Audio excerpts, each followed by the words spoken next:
At the time of recording this video, I'm currently 37 weeks and 4 days. And I do lose my breath from time to time and the baby's moving a lot and I'm very tired. I'm literally using my last energy to make this video.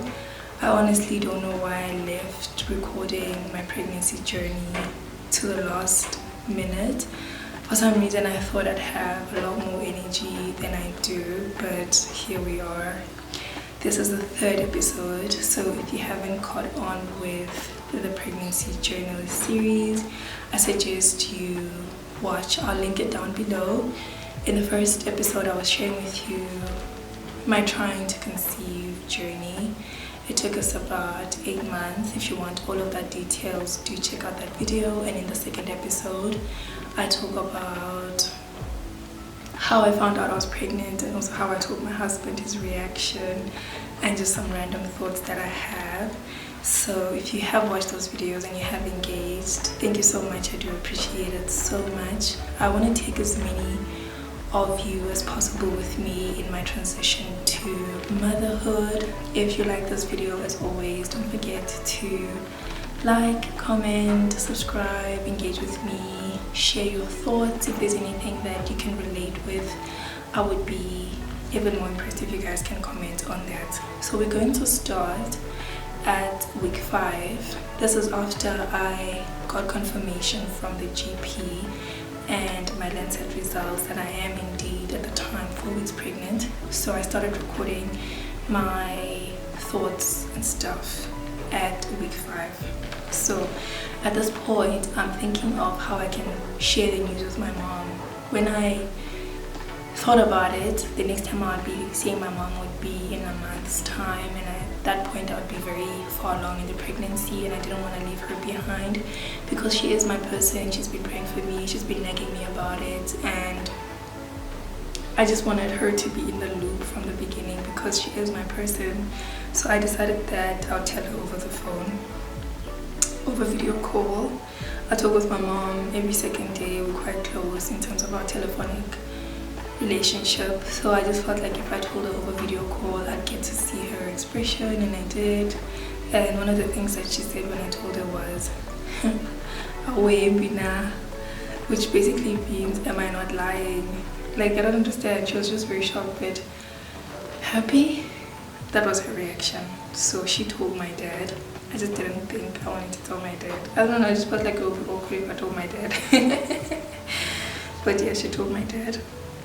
And the following Monday, now when I was going into the office, I bumped into a colleague, friend of mine, and when we were at the stairs and we were busy sharing with each other how our weekends was, I just blurted it out and I told her like I found her pregnant, and she was so excited. Her reaction till this day really warms my heart, and I'm so grateful that I told her at that moment, because earlier that year she said to me, "I hope you catch the pregnancy bug." Like, you know, the playful way that we are with each other as women. So she said that to me earlier that year. So I think I was also excited that like it's happening, and she's the first person that I'm actually seeing outside of my husband and telling my mom. So it's like it just came out. But I'm grateful that I did tell her. But then also at the same time when I got home I was like, oh my word, didn't I tell her prematurely? Because there's just so much that is gonna come. You know, it was still very early on in the pregnancy, but that was a funny moment. At week 7, I attended a work event. At my work they've got quarterly social events. I went there, and at the back of my head I was like, oh my word, will people see that I'm pregnant? But at that time, guys, like I wasn't even showing like nothing. It was still very dark. And then other notable events that happened in that week was that we went to vote. And I'm saying this because if you go back and watch that vlog, you will know at that time that I was 7 weeks pregnant. And then I also went to visit my friend in Pretoria, Lebo, and I wasn't sure if I wanted to tell her at that point or if I wanted to wait.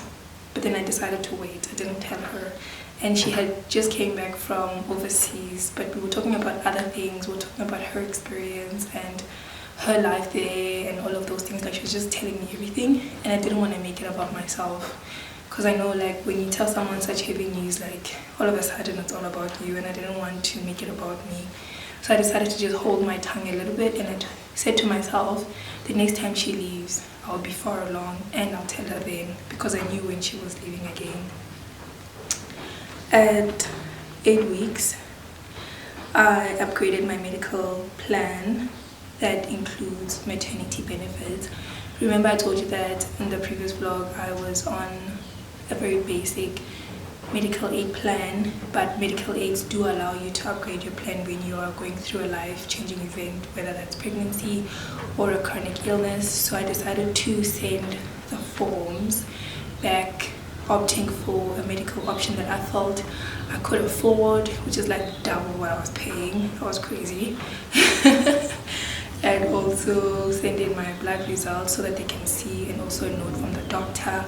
Before the doctor could write a note, he said to me I should look for a hospital and a doctor that will be on my maternity plan, like on the maternity plan, because I need medical aids. They work with specific hospitals and they also work with specific doctors.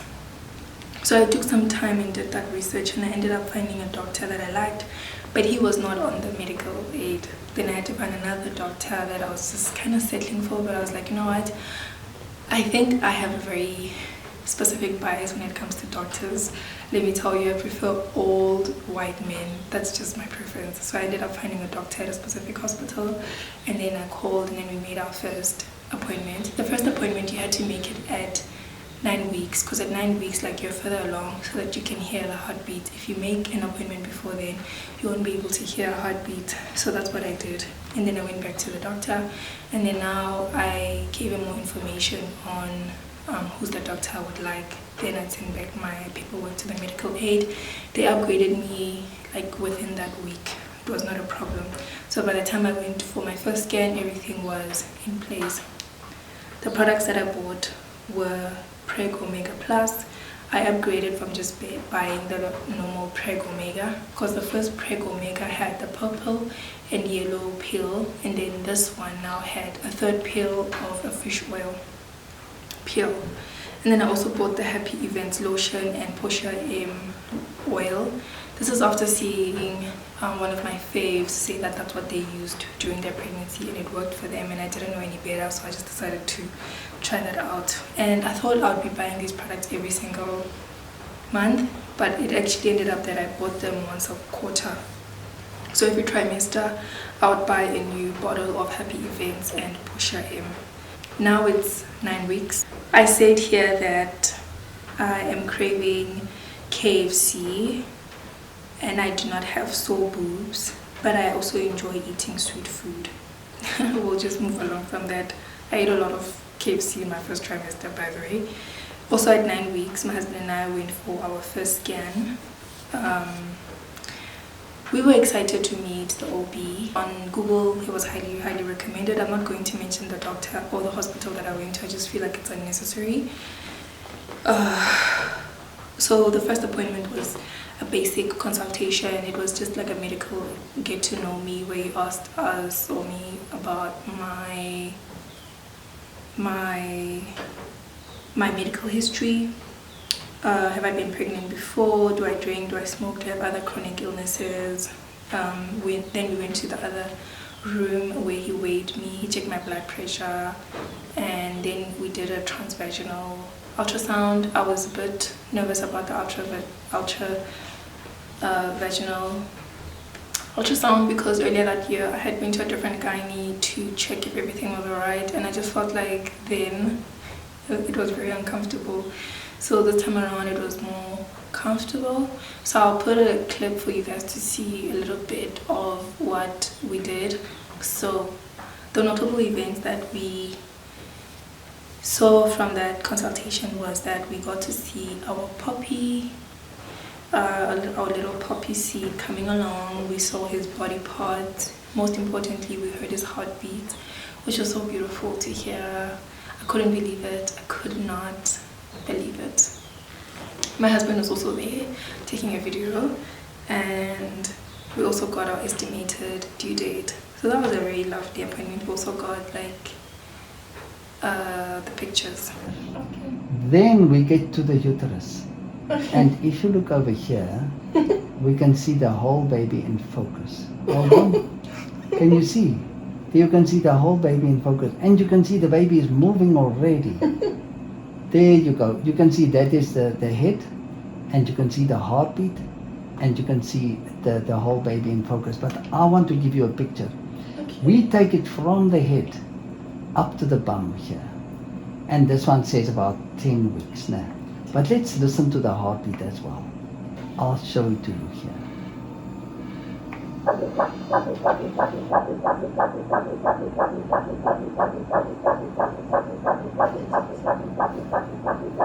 Okay, that is very good. It's pumping merrily.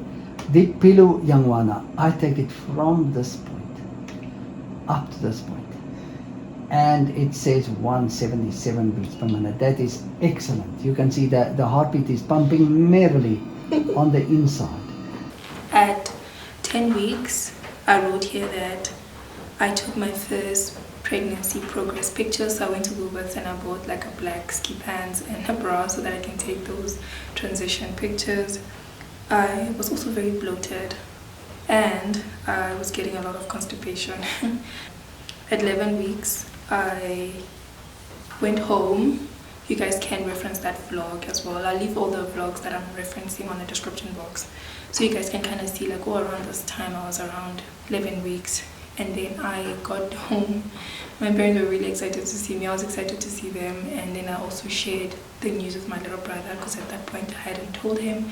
I just showed him the video of our first consult. He was a little bit shocked. I don't think he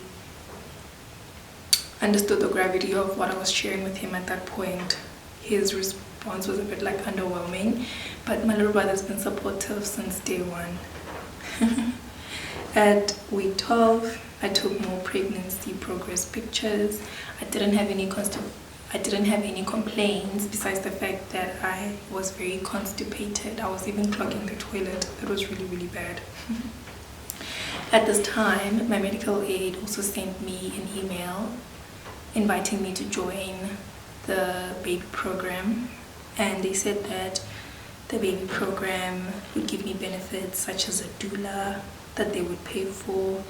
I would attend online birth classes, and then after that they would give me a birth ball, and then they'd give me a coupon so that I can save up to 40% of baby products when I buy on their website or a website. And then I also thought about registering for the Discount Baby Bag around that time. It just kind of prompted that thought. Also, the medical aid that I was on was Fit Health, if you guys are curious about that. Other notable events that happened in that week was that I went out for lunch with my friend Jess. Again, there is a vlog about this. And then we also attended the Fit Health pregnancy workshop. So this pregnancy workshop is for the first trimester, where they share with you basically everything that you need to know about the first trimester, things that you can expect in your pregnancy, what you can eat, types of exercises, anything alarming that you need to know. Basically, they're just giving us the heads up of what we can expect in pregnancy. I also met another friend, Guli, and we met up at the dog park for a doggy date. I did vlog that. And then I was also reading the Montessori book. I first read the digital version, and then I decided to buy the Audible version at some point. I wanted to read about parenting and the Montessori approach of parenting. So that's what I was doing in that week.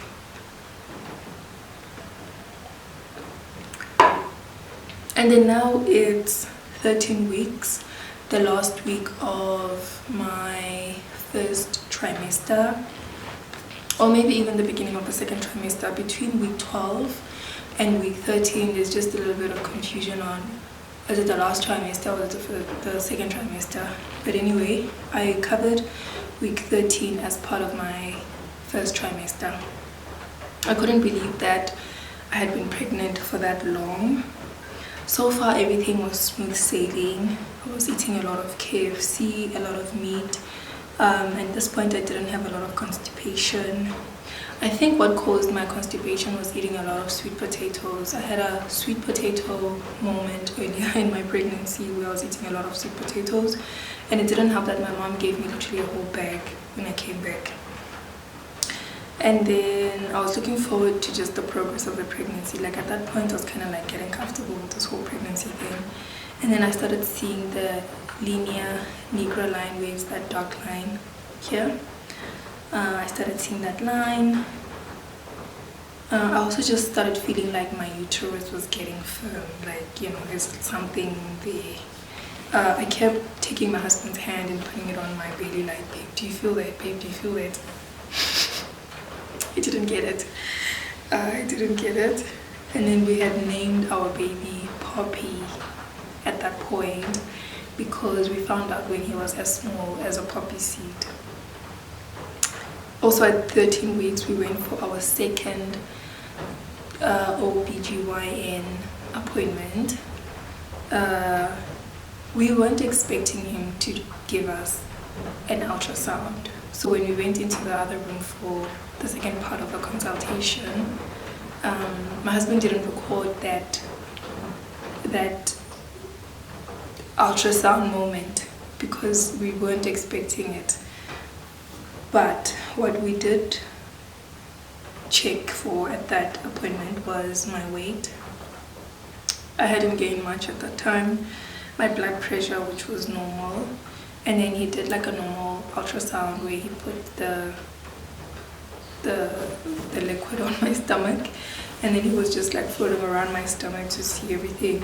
And then we saw the body parts, we heard the heartbeat, and then we got another estimated due date. And then we also looked at the neck of the baby to see if it's developing well, because at that point that's when you're more likely to know if your baby has some genetic issue. And then I also did some blood tests for the NIPT test so that we can get more information on the blood work of more genetic testing. I went to Empath also at the hospital after that consultation to get blood drawn. Yo, that was such a really bad experience because whoever was drawing my blood, that girl was still a student and she pricked me so much. Yo, it was so bad. And then the tests came back they came back normal. The doctor just sent me an SMS. So that's the end of the pregnancy updates week by week. So now I want to talk about the thoughts so far, like what was on my mind during the first trimester. I couldn't wait to hold the baby in my hands. I was looking forward to breastfeeding. I was looking forward to my husband bonding with the baby. I was curious how Ollie would respond to the baby. I'm still very curious about all of those things because I haven't delivered yet. Also looking forward to motherhood and just seeing him grow. Like those are the kinds of things that I was thinking about at the time. And then here I wrote thoughts on telling people. Like, what are my thoughts on telling people? Because earlier in my first trimester, my husband was really excited. He wanted to share the news with the whole world, and I was just like, whoa, wait a minute. I haven't thought about it. Let me think about it. So what I wrote here was, I felt like it was still too soon to tell because my belly was still very much flat. You guys couldn't see anything. And I needed to pause the first trimester because after the first trimester, it's like the risk of a miscarriage decreases. And then at that time, only 6 people had known. It was my husband, my mom, dad, brother, and the lady at work. And who else? Oh, there was another lady at work as well. Like, she was just on my side since day one, so she had to know. Like, not that I told her, but the next time I had seen her and interacted with her, I just smiled, and like she just knew, like it was just connecting, like I didn't need to say anything. So she kind of also knew. So those are kind of the people that knew the first trimester, and I wasn't showing. My thing was, people will see me when they see me, and when you see me pregnant, then you will know, but if you don't see me, then you won't know. That was just my approach. And I also just felt like pregnancy is very private, you know, like this is my business, like I don't need to be distributing to everybody. And now I've been pregnant, and it's so exhausting now that people can see me that I am pregnant. Like it's so exhausting. So I imagine if they found out like really early on. I was also thinking about my thoughts on baby showers, like what's my take? Do I want one? Do I not want one? I was just still thinking about that. I also was just thinking if I want to know the gender, or do I want to wait until he's born, but I already know. I found out by mistake. I was also thinking about baby moon ideas, and also thinking about a maternity shoot. I went on Instagram to see what is out there, what kind of maternity pictures do I like. Like I was doing a lot of research on just stuff like that. And then here I want to talk about what I ate a lot. I ate a lot of KFC. I was eating KFC every third day. I would buy KFC wings, I'd like the chips, the burger. I would eat a lot of cereal, a lot of Rice Krispies. I'd eat a lot of sweet potatoes. Had a lot of fruit salads, nuts, just salads in general. A lot of avocados because it was winter, and I was just really enjoying avocados. I had a lot of eggs, enjoyed pap eggs and achar. Yeah, that's just basically everything that I enjoyed eating at that time. So in the next video, I'll be sharing with you how I found out the gender of the baby. You guys already know I'm having a son. Like if you didn't pick it up, then I don't know. But I'll be sharing with you how I found out, and also just giving you guys the second trimester tea and all of that stuff. So yeah, that was basically a recap of my first trimester. It was really beautiful. Had a great time, and yeah, it was a mouthful. If you guys enjoyed the video, please don't forget to like, comment, engage, comment. Yeah, I'll see you guys in the next one.